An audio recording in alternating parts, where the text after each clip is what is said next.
দাবদাহের পর প্রাণ জড়িয়েছে বৃষ্টিতে।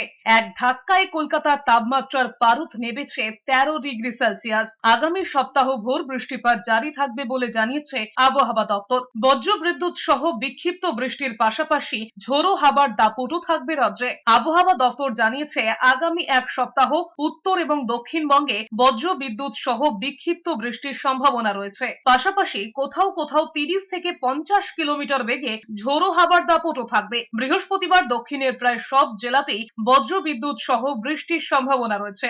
ঝাড়গ্রাম, মুর্শিদাবাদ, নদিয়া, বীরভূম, দক্ষিণ 24 পরগনায় ঝোড়ো হাওয়ার দাপট থাকবে। মালদা এবং উত্তর ও দক্ষিণ দিনাজপুরে 60 কিলোমিটার বেগে ঝোড়ো হাওয়ার দাপট থাকবে। সঙ্গে ভারী বৃষ্টির সম্ভাবনাও রয়েছে। শুক্রবার আবার দক্ষিণের সব জেলায় মাঝারি থেকে ভারী বৃষ্টির সম্ভাবনা রয়েছে। তার জন্য কমলা সতর্কতা জারি করেছে আবহাওয়া দপ্তর। শনিবার 11ই মে পুরুলিয়া, বাঁকুড়া, ঝাড়গ্রাম এবং পশ্চিম মেদিনীপুরে মাঝারি থেকে ভারী বৃষ্টি এবং 50 কিলোমিটার গতিবেগে ঝোড়ো হাওয়া বইতে পারে। শুক্র এবং শনিতে মাঝারি থেকে ভারী বৃষ্টিতে ভিজতে পারে শহর কলকাতাও।